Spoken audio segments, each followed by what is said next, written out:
Welcome to our podcast, Learn Biblical Greek, brought to you by Dr. William Stewart, the co-founder of Telios.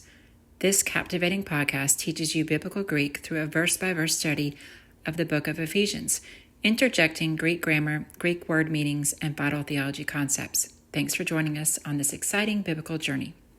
Your study will be more effective if you use the Greek text with the Bible word codes, either on the eSword download or Bible Hub website. These links are on our podcast website at www.teliosresearch.com. Hello, I'm William Stewart, co-founder of Telios. Welcome back to our podcast on learning biblical Greek. I'm glad you're here. We are at the end of verse 6 in Ephesians 1. So get your Bible Hub or eSword ready to go with the Greek text and hopefully the codes, the parsing for the verbs, the declensions for the nouns. And let's get started. Let's learn some Greek. And we'll just do 3 letters today because we're going to introduce a new verb form. And at the end of verse 6, look at the en, n, translated in always. Again, this is a participle indicating in something by means of, around, on top, next to, more flexible than the English participle in.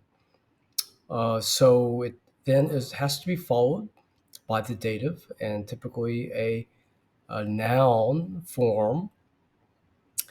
And here we have to, which is the article, definitive article. So you notice the omega, which is the dative, singular, masculine, or neuter ending, usually associated with a second declension noun. The T on the front indicates it's the article. And so you have basically the ending of the noun, what changes the case form with the T on the front for the article.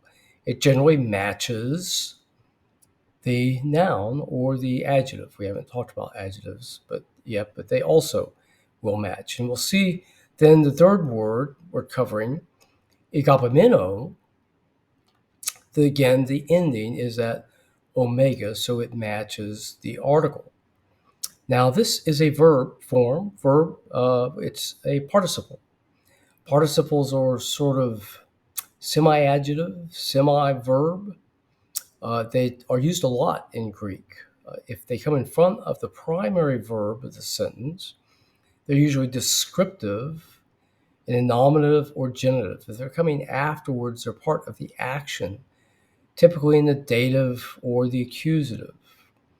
So here it is coming really after the primary verb in after the preposition, but it is in the dative. It comes from agape, agapao in the verb form, that this is the godly giving love with the other person in mind that comes from it's in all over the New Testament.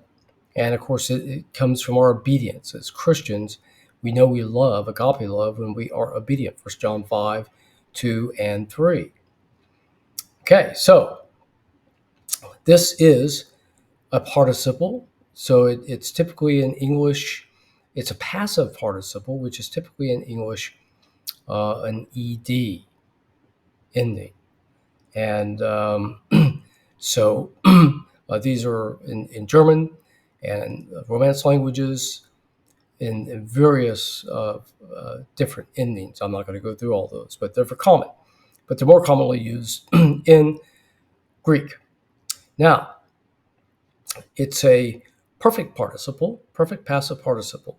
So we've talked about the main Greek forms. There's 3 past tense forms. We've talked somewhat about the aorist, the punctiliar, one-time action. There's the imperfect, which doesn't have participles, and that's the past continuous tense. And then remember we talked about action that happens continuously. The present tense and the past continuous tense. And then the perfect tense, a completed action in the past with typically effects reaching up to the present. This is the passive, perfect. Okay, participle. So let's pick this apart. So the first letter is an eta.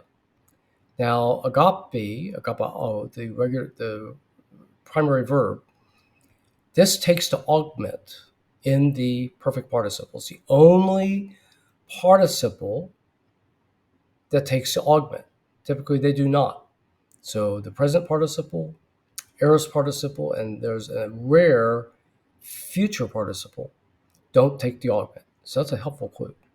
Then we have the root word, gapi, and then minnow, or men, excuse me, that men is the sign of the passive and middle participle. Remember the middle voice, reflexive, doing things within yourself, thinking things within yourself.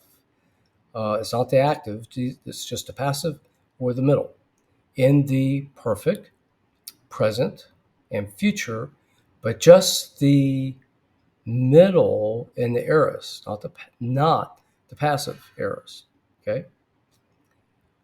The omen, the connector, what we call the connector between the main verb and the men, is an O. And it then contracts with the A in the agapao, the agapa, and the root word ends in an A. A, O goes to this eta. Okay. And that's how, and at the last, as we talked about, the specifier for gender and number and case is at omega for the masculine genitive and singular. All right. A little difficult. Again, we'll go over this over and over again. So being this, it's a passive, it would be has been, like in English, you have has been loved, has been loved one. Or you could say the beloved one, or typically translated the beloved, has a ed on the end as a passive participle. So in the beloved one, in the beloved, which of course this is Christ. This is where, through which, the means by which we are gracified, receive grace as described earlier in the verse. Okay, we'll end right there. That's enough for today.